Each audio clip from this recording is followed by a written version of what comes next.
Приветствую всех на моем канале, моих постоянных зрителей и читателей, а также тех, кто попал на мой канал впервые или случайно. Сегодня я буду готовить паштет из печени и хочу поделиться с вами своим рецептом. Для паштета я взяла печень индюшки. Очень хорошо также получается из говяжьей печени. Свиную я никогда не беру, потому что она горчит.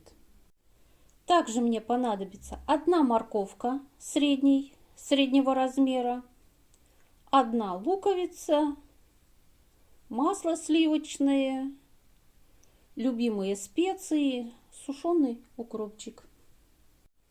Также мне нужно подсолнечное масло для жарки, время, терпение и хорошее настроение. Печеночку я вчера вечером хорошенько помыла, почистила от пленочек, мелко порезала и замочила. До сна я несколько раз поменяла воду. Вода обязательно должна быть холодной. Несколько раз я поменяла воду, потом вынесла на балкон. У нас сейчас там как в холодильнике, температура около 0. И дала хорошенечко вымочиться этой печени. Утром я воду слила, переложила индюшиную печенку в сеточку и даю стечь водички. Там выходит лишняя кровь, вода, сок. Она нам совсем не нужна. В подготовленную жаровню или сковородку, у кого что есть, я наливаю подсолнечное масло. Но немного, потому что печенка будет давать еще сок, будет выходить кровь, и мне нужно будет ее убирать. Поэтому я вот так вот немножко налила, чтобы печенка не пригорела. Дам немножечко разогреться подсолнечному маслу и буду перекладывать печенку в свою жаровню.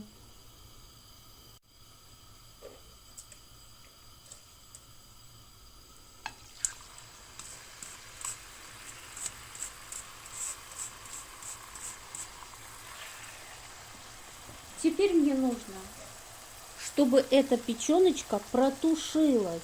Не пожарилась, а именно протушилась. Поэтому я сбавляю огонь. А в это время морковку я натру на терке, а лук нарежу мелкими кусочками.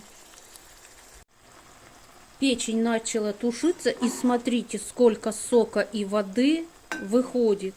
Вот всю вот эту жидкость, весь этот сок мне нужно убрать и вылить. Если вы готовите говяжью печенку, вот эта вот жидкость дает горечь.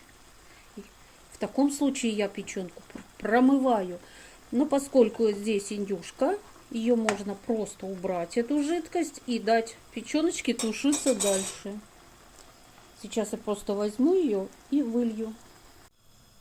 Вот так я убрала все.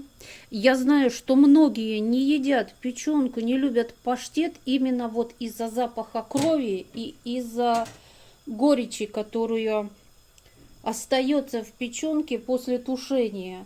Вот именно вот этот мой прием промывка печени.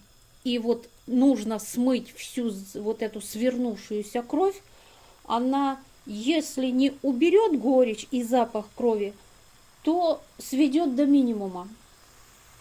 Я и сама этого не люблю, поэтому придумала для себя вот такой вот способ, который оказался очень действенным. Между тем сок и вода опять образуется, и вот таким образом я 2-3 раза буду убирать эту воду. Еще горечь может дать очень острый лук. Поэтому его можно взять поменьше или также промыть. Есть такой прекрасный способ. После того, как нарезается лук, заливается кипяточком, буквально минутку-две стоит, сливается, и никакой горечи в луке больше не будет. Воды практически нет, но на самой печенке есть свернувшаяся кровь. Поэтому я сейчас возьму и эту печенку промою очень горячей водой. Я промыла печеночку, и теперь смело можно долить подсолнечного масла для того, чтобы печенка тушилась в масле. Хорошенько помешаю. Много брать не нужно, потому что потом мы будем добавлять сюда сливочное масло. Сейчас она в состоянии таком полусыром и полуготовом. Вот сейчас я добавлю сюда лук и морковку. Лук у меня горький, поэтому я вот так вот залила его горячей водой, дала постоять 30 секунд. Сейчас я водичку солью, а лук добавлю к печени. Теперь я стопроцентно уверена в том, что моя печеночка не будет горчить. Точнее, не печенка, а паштет. В принципе, такую печенку можно использовать как добавку к любому гарниру.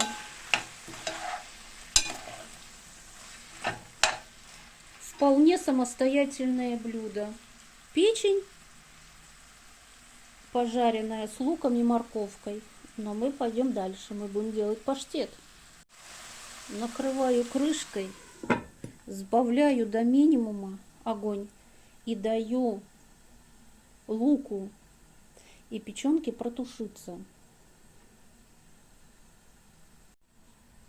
Во время тушения нужно все время помешивать для того, чтобы печенка не поджарилась, а была мягкой, именно тушеной. Лучок у меня заметно побелел, поэтому сейчас я буду добавлять морковку.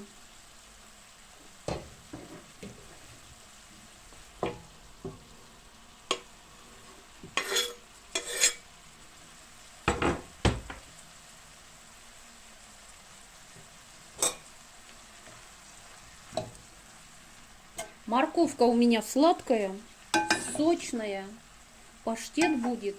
Уже сейчас пахнет прям очень-очень приятно. И понятно, что паштет будет даже немножечко сладковатый. Без всяких подсластителей, красителей и остальной химии. Я уже вижу, что будет все очень вкусно. Бросила морковку, опять накрываю. И также тушу минут 5-7. Также не забываем помешивать.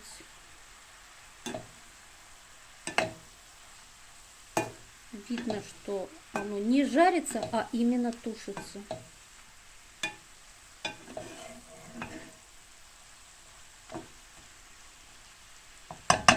На этом этапе я добавляю укропчик и любимые специи. Здесь у меня вкусная соль.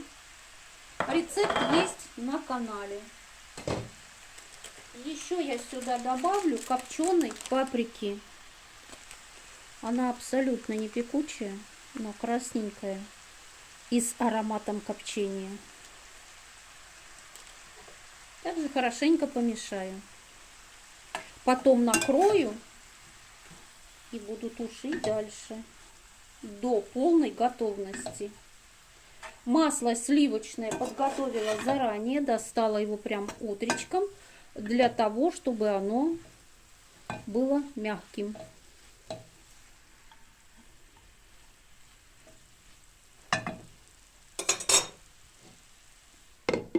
Накрываю и жду. Проверяю печеночку так, даже на вид. Я вижу, что овощи у меня протушились. Печенка тоже. Выключаю огонь, накрываю крышкой, уберу в сторонку и дам печенке остыть до комнатной температуры. Итак, Печенка остыла. Сейчас мне нужно переложить ее в чашу и взбить блендером. Переложила печень с овощами. И сюда же кладу. Очень удобно, когда на масле есть разметочка. 100 грамм.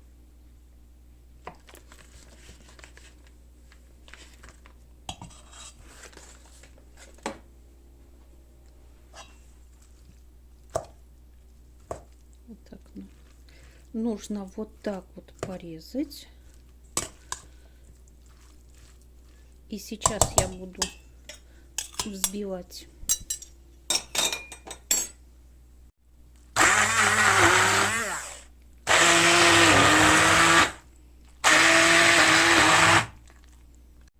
Итак, печень я взбила. Паштет практически готов. Осталось переложить в формочку, придать форму батона и поставить в холодильник до полного остывания. Мой паштет готов. Надеюсь, мое видео было для вас полезным. А на этом я со всеми прощаюсь. Желаю всем всего самого-самого хорошего.